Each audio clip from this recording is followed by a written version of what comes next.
Much of Australia is moving towards with the relaxation of restrictions today. In New South Wales, non-essential regional travel is now allowed and up to 50 customers can be served at restaurants, cafes and pubs. Victoria is permitting up to 20 people in venues and the same limit for gatherings at home.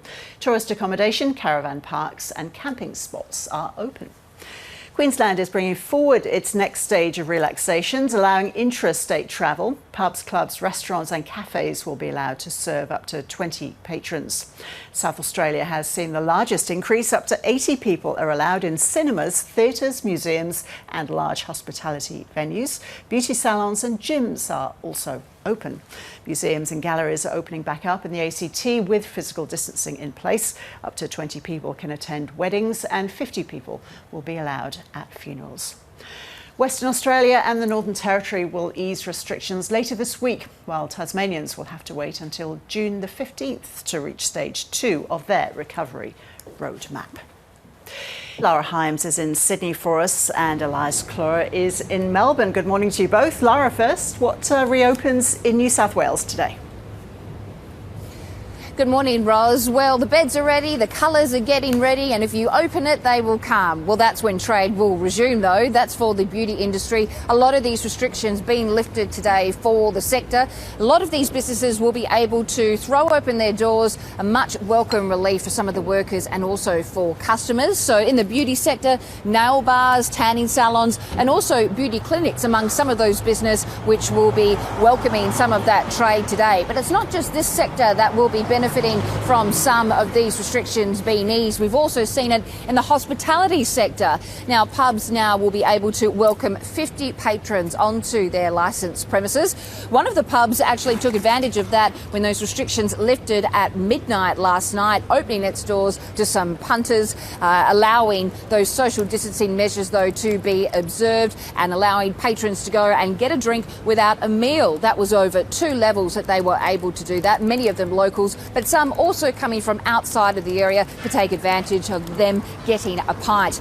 We'll also be able to have that in cafes and restaurants, and also religious organisations welcoming the easing of restrictions in their particular sector.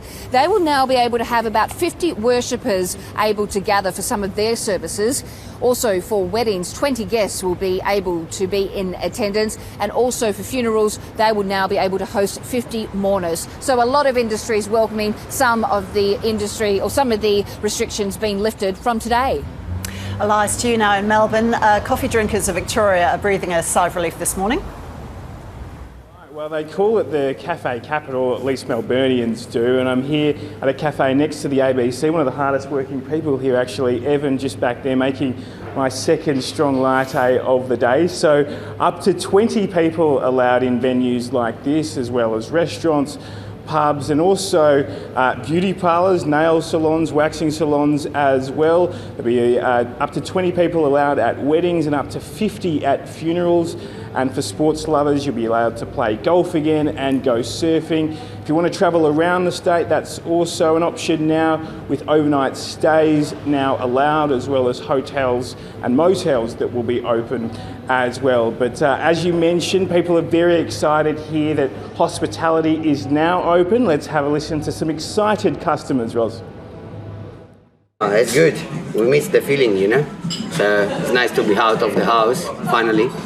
And we're looking forward to, to hold the situation get better. I already booked also for tomorrow as well, so I'm very excited as well. Yeah, obviously we'll experiment a lot of cooking at home, and we try our best to replicate this food, but yeah, it's hard to replicate. Happy to be back in the restaurant, eating, drinking with friends, feeling like you've got a bit of normality back, I think. Yeah, a bit of freedom. It's good. It's time for everyone to get out and support local businesses now and just enjoy the hospitality experience and let's support local business.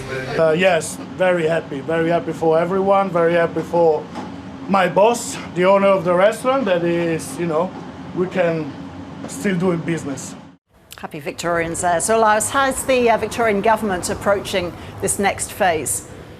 Yeah, well, as things open back up, the Premier Daniel Andrews is imploring people to continue working from home, and he says those guidelines could be in place until July. And he's also said that people must maintain social distancing as venues like this open back up again. He said today on the News Breakfast program that if there is a second wave and restrictions have to be reintroduced, he said that could be, quote, crushing for businesses. So they're hoping that people stay safe as things open back up so they can ease restrictions even more. All right, Elias, Clure there in Melbourne and Lara Hyams in Sydney. Thank you both. Talissa Siganto is in Brisbane for us this morning and Helen Frost is in Adelaide. Hi there. So Talissa, first, give us a little more detail about what's changing in Queensland. Well, Ros, a major easing of restrictions today. We're going to see the amount of people who are allowed to gather both inside and outside increase to 20 people. So that means places like cafes and restaurants will also be allowed to increase the amount of people who can dine in to 20 as well, but it also extends to other places like museums, places of worship, cinemas as well. So certainly a lot more options for Queenslanders, but another big change is coming as well, and from midday today anyone can travel anywhere within Queensland. So Queenslanders, they've previously only been allowed to go 150 kilometres from home.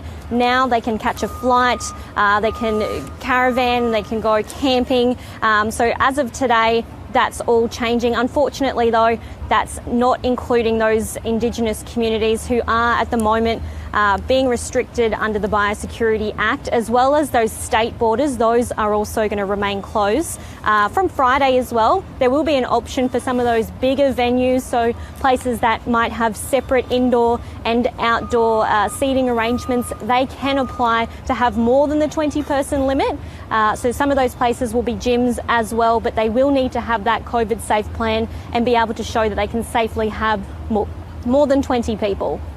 Helen, to you in Adelaide now. South Australians can also get back into the gym today.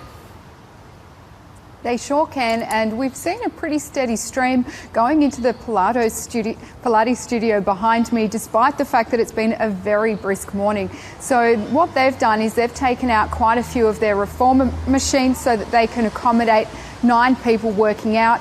But you need to pre-book for each session. They also have a lot of signage up that's part of their COVID safe plan that they have to implement for the government to open today.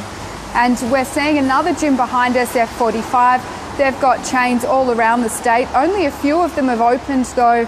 They're obviously trying to figure out how to maintain their financial viability whilst having only 10 people within that wide open space.